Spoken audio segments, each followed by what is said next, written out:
Under the night's cloak of betrayal, it wasn't just a marriage that collapsed. It was an entire life built on trust, routine, and the belief in forever. He didn't realize right away who the woman beside him had become. Too bold, too confident, a stranger. When familiar touches vanish and are replaced by passwords, unfamiliar scents, and traces of someone else, what begins isn't suspicion, but realization. He didn't scream. He took action. A detective, photos, proof. But instead of one affair, he uncovered a web of lies. She had been living a separate life and believed she could walk away untouched. She was wrong.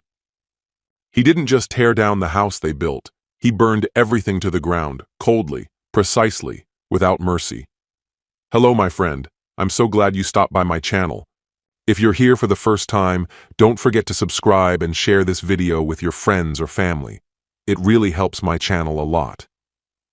Please tell me in which city or country you watched this video. I value every one of your comments. So, let's get started. Sleep eluded me again. It had become a grim tradition, me lying stiff on the bed, eyes locked on the ceiling, while faint streaks of streetlight filtered through the blinds like fading scars on a dark canvas. My thoughts spun, riddled with doubts I couldn't quiet. Avery lay beside me, breathing in calm, even intervals, her limbs draped haphazardly across the sheets. We'd shared 25 years together, yet that night, I felt like I was lying next to someone I no longer knew. Something felt off. This wasn't the slow drift caused by years of routine or the erosion that time brings to familiarity. No, this was abrupt, jarring, like she'd shed her skin and emerged as someone entirely different. The shift had started in our bedroom. Avery, once reserved and gently predictable, had always found comfort in routine. Her habits were soothing in their consistency, but without warning, that version of her vanished. She grew daring, her actions smooth, practiced even. The way she reached out to me, the sureness in her touch, the words she whispered when the lights were off, none of it resembled the woman I'd once known. It felt like an imposter had taken her place, someone who'd lived a life I hadn't been part of, someone harboring stories she'd never told. I remembered something a buddy once said over drinks. If your wife suddenly flips the switch in bed after 20 years of missionary Mondays, she's either been saved or she's screwing someone else. That thought played on repeat in my mind as I watched her sleep. I tried to dismiss it. Maybe it was just a phase, some late spark brought on by age or boredom. But then came the signs I couldn't ignore. A foreign scent clinging to her clothes, her wardrobe morphing into something tighter, bolder, brasher. Her phone, once forgotten on countertops, now rarely left her hand. She was always typing, always tilting the screen just enough to block my view. And then the passcode, something she'd never needed before. She'd never hidden a thing from me. Now it felt like she was locking me out. My chest felt squeezed, like something was crushing me from the inside. I needed the truth, and I wasn't going to stop until I had it. The next morning, we barely spoke. She stood by the stove, wearing a fitted blouse I didn't recognize, humming softly while pouring herself a cup of coffee. "Good morning?" she offered, eyes still glued to her phone. I replied with a grunt. She didn't look up, just kept scrolling, a subtle smirk playing at her lips, like she thought I was too blind to see it. My jaw clenched. That was the final straw. By lunchtime, I'd made up my mind. I reached out to a private investigator, Jonas Heller. He looked like someone pulled from a black and white detective reel, gray hair slicked back, eyes that had witnessed more betrayal than most could stomach. "So you suspect she's seeing someone else?" he asked, already scribbling into a notebook. "It's not suspicion," I said. "It's certainty." Jonas gave me a look that said he'd heard this all before. "Then let's get you proof." When I left his office, my stomach churned with dread. I didn't need photos to confirm what I already knew in my gut, but I still had to see it. 5 days later, the truth arrived sealed in a plain manila envelope. Jonas slid the folder across the table without saying much. You might want to sit down for this.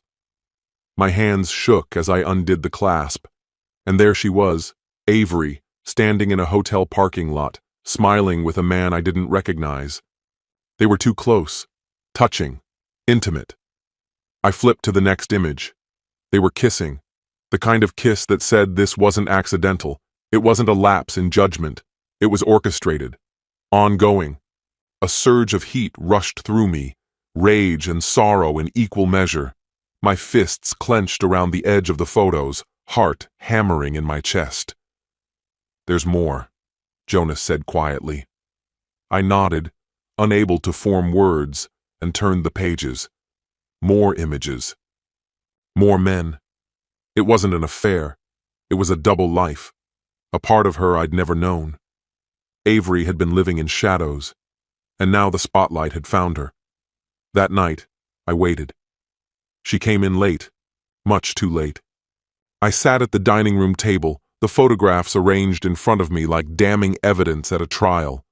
The moment she stepped inside and saw them, she stopped cold. Her face drained of color.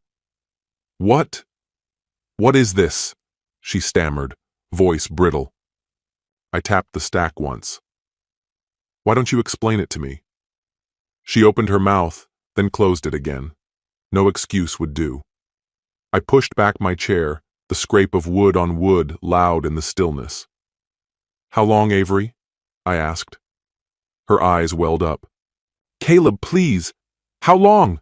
I roared, slamming my fist on the table. She flinched. The silence that followed was suffocating. I stared at her, the woman I had once built a life around, and I couldn't find a trace of her in that face. You didn't just betray me, I said, voice low. You destroyed everything we built. Then I turned my back and walked out. The divorce papers were filed the very next morning. But I wasn't done. Avery believed she'd covered her tracks. She thought the damage was confined. She had no idea what was coming next. She believed she could commit the worst kind of deceit and walk away untouched. But she underestimated me.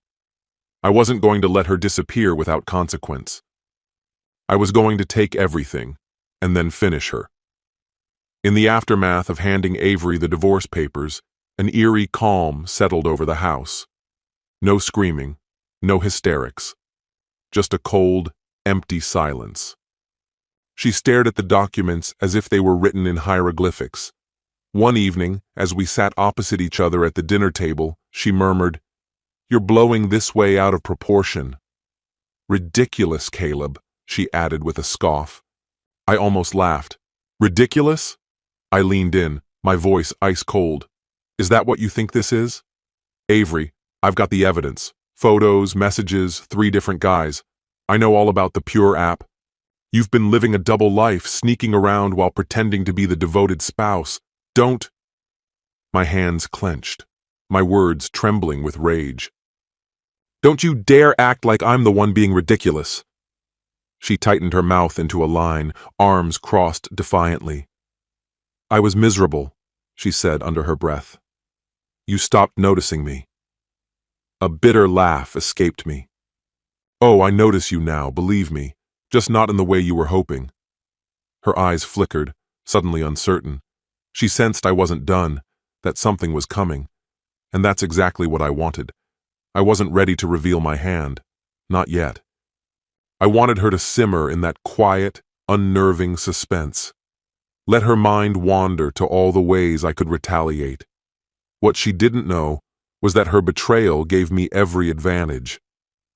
We lived in a state where cheating mattered, where judges weighed infidelity when deciding money, property, and custody. And thanks to my private investigator, I had every piece of damning evidence I needed. But I wasn't interested in fairness. I wanted vengeance, so I played it cool. For an entire week, I put on a show, composed, patient, seemingly forgiving. And Avery, so sure of her charm, fell for it.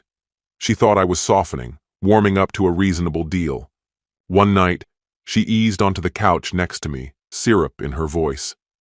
Caleb, she said sweetly, her hand resting gently on my knee.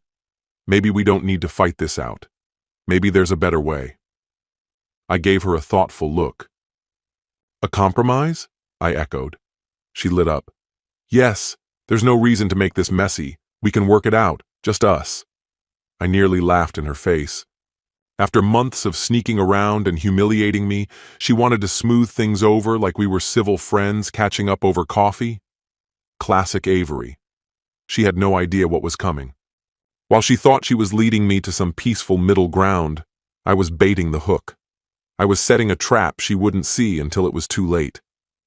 I met with my attorney, Nora, and spelled out exactly how we were going to dismantle Avery's future. Freeze all joint accounts, I told her. I don't want her touching a penny. Nora nodded. Good. What's next? I'm keeping the house, I said flatly. She can have the car and whatever random crap she wants, but the house stays with me. Nora smirked. Since she's the one who cheated, her legal footing's weak. Exactly. Avery thought she was manipulating me. In reality, she'd walked straight into a perfectly planned ambush, and the best was yet to come. Because Avery hadn't just cheated on me with strangers. One of her affairs, Daniel, was married, and I made it my mission to find his wife. Took some work, but eventually I tracked her down. Renee, kind, unsuspecting. Had no idea her husband was shacking up with mine in sleazy motels. So I set up a meeting. We met in a quiet cafe downtown. She looked at me across the table, polite but confused. I'm sorry, but why did you want to meet? I slid a manila folder toward her. You deserve to know what your husband's been doing. She hesitated before taking it. Her hands trembled as she opened it and flipped through the contents. Photo after photo of Daniel and Avery, embracing outside bars, sharing drinks, caught in moments no wife should have to see. Her face went pale. No, she whispered. No, he wouldn't. He did, I said, sipping my coffee. That's why I'm ending my marriage. Her eyes filled with tears. She clutched the folder like it was the only thing keeping her upright. I need to leave, she stammered, getting up quickly. I need... Renee, I said softly but firmly. I've got a proposition for you, I said. She froze mid-step. I moved closer, letting the dim light carve sharp angles across my face. Do you want to destroy them? Renee faltered. Doubt flickered in her eyes at first. But as I laid it all out, every calculated point, every deliberate move, her uncertainty gave way to something else. Determination. By the time I finished, the tears had vanished. What remained in their place was resolve. No longer fragile or shaken, she was ready to strike. Together, we orchestrated a merciless pinpoint operation designed to bring Avery and Daniel to absolute ruin. It all started with the proof. We mailed unmarked envelopes, photos, chat logs, entire conversation threads, to Daniel's office, to Avery's family, to anyone remotely connected to them. In just a few days, Avery's pristine image shattered. The woman once admired became a pariah. Daniel's fate was worse. His wife tore him apart. She didn't just leave him, she gutted him. She filed for divorce, evicted him, and submitted every sordid detail to his employer, where marital fidelity wasn't a guideline, it was a contractual obligation. By Friday, Daniel had lost his wife, his job, and his reputation. Avery? She was left utterly alone, but I wasn't done yet. The night she realized just how far she had fallen, she showed up at my door. Her makeup ran in dark streaks down her cheeks, her eyes wide and terrified. "Caleb," she gasped, "please. I made a mistake." I folded my arms, looking at her like she was something rotting on the pavement. "A mistake?" I said, my tone ice cold. "Losing your wallet is a mistake. Forgetting to return a call. You didn't make a mistake, Avery.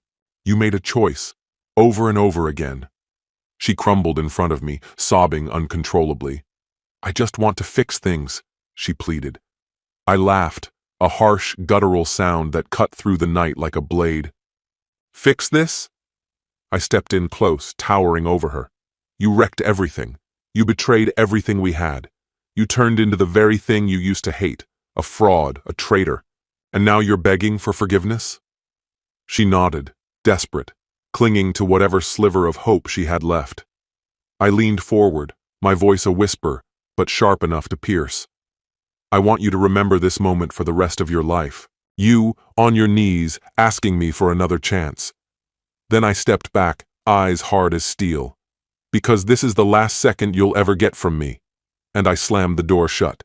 That sound, the finality of wood meeting frame, should have felt like the end. But it didn't. I stood just inside, breathing hard, fists balled tight, listening to her quiet sobs through the door. I thought watching her unravel would bring peace, a sense of justice, relief. Instead, there was nothing but silence, a cold, echoing void. Maybe because deep inside I understood what she didn't. This wasn't closure. It was only the beginning of her descent. And I wasn't finished. I turned and walked into the darkened living room. The house felt alien now, larger, emptier. The same space where laughter once lived, where we raised our daughters and etched memories into the walls. Now it felt like a mausoleum. I poured myself a drink. The whiskey seared its way down like retribution in liquid form. My thoughts churned, rage, exhaustion, and a relentless, focused hatred. Avery hadn't paid enough. She'd detonated my entire world. Now I'd watch hers collapse into ashes. Image had always been Avery's currency. Elegance, poise, the illusion of perfection. She breathed validation like it was air. So what happens when that illusion is obliterated? When everyone sees her for who she truly is? I picked up the phone and called Renee, Daniel's now ex-wife. She answered instantly, her voice sharp and steady. "It's time," I said. No hesitation. "Let's finish what we started." That same night, the reckoning began. The files from the private investigator, the damning texts, the precise timeline, all uploaded anonymously. No names attached, just the truth laid bare. Affairs disguised as business meetings, hotel rooms booked under aliases, calendar entries cloaked in lies. By morning, whispers had started. By midday, the storm had broken. The women's group Avery had led for years exiled her. No one wanted proximity to a fraud. Her social circle disintegrated. Friends distanced themselves. Family withdrew. And then came the coup de grace. Her career. A photo surfaced. Her leaving a hotel with a business associate tied to her employer. Within 48 hours, HR called her in. By week's end, she was unemployed. No allies, no network, no grace left to save face, just remorse and solitude. Even then, I wasn't done. One final thread remained. Jenna and Kelsey, our daughters, had unwittingly contributed to the betrayal. Thinking they were fostering openness, they encouraged Avery to explore a modern kind of relationship. They had no idea they were handing her the lighter fluid for the fire that would consume our family. They were trying to make things right now. I didn't know if I was capable of forgiving them yet, but I wasn't going to keep hiding. So when Jenna's name flashed across my phone again after another missed call, I finally picked up. "Dad?" Her voice was tentative, fragile. "Can we talk? Just the two of us. Without Mom." I exhaled slowly. "Okay. Where do you want to meet?" I asked. She mentioned a cafe. 20 minutes later, I stepped inside and saw them both already seated in a dim corner booth, looking like they hadn't slept in days. Kelsey's face was blotchy from crying. Jenna looked hollow. They wore guilt like a second skin. I took a seat across from them without a word. Jenna cleared her throat. "We're sorry, Dad. Really." Kelsey wiped at her face with a crumpled tissue. "This isn't how we wanted things to go." I folded my arms. "But you still played your part in making it happen." They flinched. I leaned forward. my voice low and cutting. Let me ask you this. When you and your mother started tossing around the idea of opening up the marriage, did it ever once cross your minds to ask me how I felt about it? To find out if I wanted that life? Jenna's face twisted with shame. Mom said, she made it seem like you didn't care anymore, like she was completely alone. My jaw clenched. And you believed that? Kelsey's voice wavered. We were foolish. We thought confronting the truth might push you two to fix things. We didn't mean to make it worse. I gave a short, bitter laugh. This was your plan to bring us closer? Jenna looked down. No. It turned into a disaster. We're both sick about it. Dragging a hand across my face, I felt the weight of everything. They were still my daughters. I didn't believe they'd acted out of cruelty, but that didn't change the damage they helped inflict. I stared at them for a long moment. I'm not ready to forgive you. Kelsey stifled a sob. But I stopped her. But I'm not cutting you off completely either. Jenna exhaled, shaky and uncertain. So, what now? You give me space, I said plainly. You stay out of my life from here on. Let me heal on my own terms. They nodded, eyes red and damp, and for the first time in what felt like ages, the fire in my chest dimmed just a little. It wasn't closure. It wasn't peace. But it was something. The beginning of something. Then came Avery. When I saw her again, she looked like a shell of her former self. Her hair, once pristine, was now a tangled mess. The designer clothes were gone, replaced by cheap, worn-out garments. She had lost everything. And the most ironic part? She finally realized it was all her doing. She appeared on my doorstep like a ghost, unmoving, too afraid to knock. When I opened the door, she just stood there, tears streaking silently down her face. Please, she murmured. I met her gaze. Please what? She looked broken. I don't know, she said, her voice barely audible. I want my life back. I tilted my head. You mean the life you wrecked? She began to tremble. The silence between us grew dense, filled with all the consequences she never imagined would catch up with her. Then I gave her the only response I had left. It's over. Her face collapsed, and I shut the door in her face. That was the end. But she didn't leave right away. She stayed just beyond the door, weeping quietly, hugging herself like her own arms could protect her from the fallout.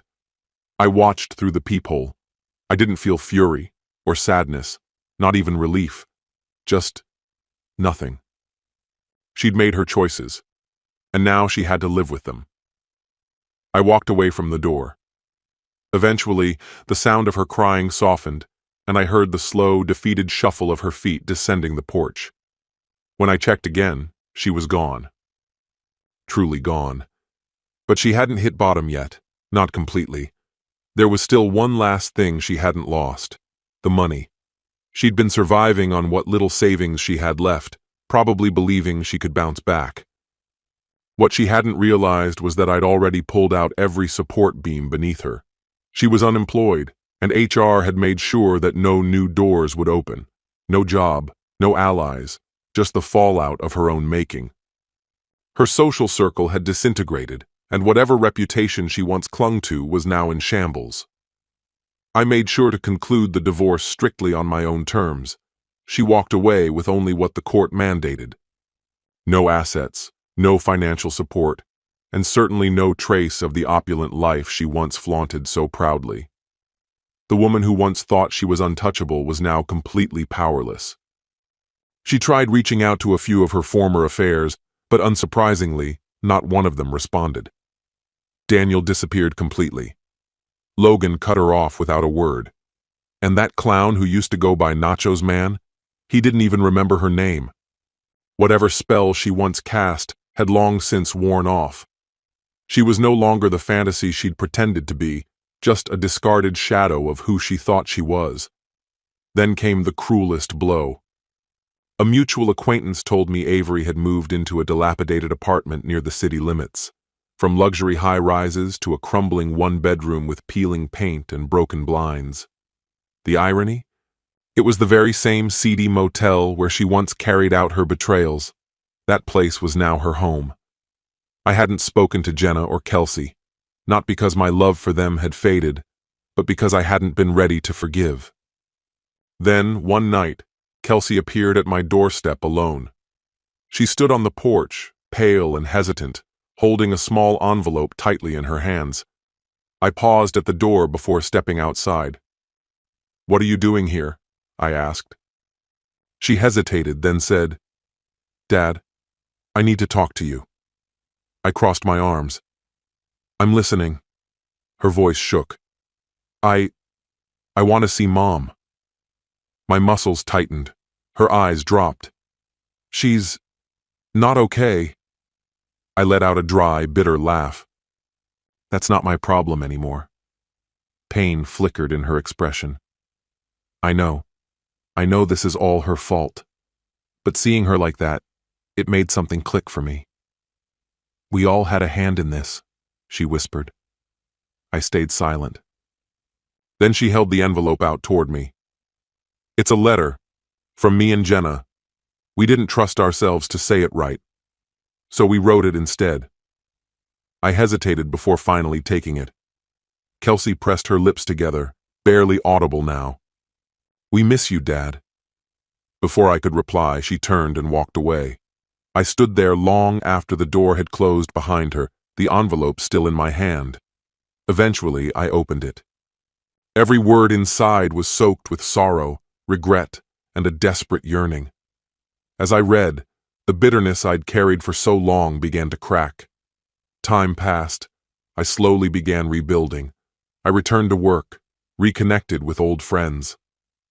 Brick by brick, I started to reconstruct the life Avery had tried to destroy. And then one afternoon, a final message came through, from an unlisted number. "Avery, I know you'll never forgive me, but I need to say this. I'm sorry. I destroyed everything, and I deserve where I ended up. I just hope you find peace someday." I stared at the message for a long time. I could have answered. I could have poured every ounce of rage into one final response. But instead, I did the only thing that felt right. I deleted it. Then, with a deep breath, I turned away from it all. And for the first time in years, I felt something lift. Avery was gone from my life. The betrayal, the grief, the weight of it all. It had finally lost its grip on me. And my daughters were coming back to me, slowly but surely. It wasn't perfect, but healing had begun. That evening, standing alone on the back porch as the sun cast warm streaks across the sky, I let the breath escape my lungs. Because for the first time in what felt like forever, I felt free. Avery had fallen, and I had finally risen. This story has come to an end. What's your opinion? Share it in the comments, my friend. And if you like this story, check out other exciting videos on my channel. I'll say goodbye until the next video. See you.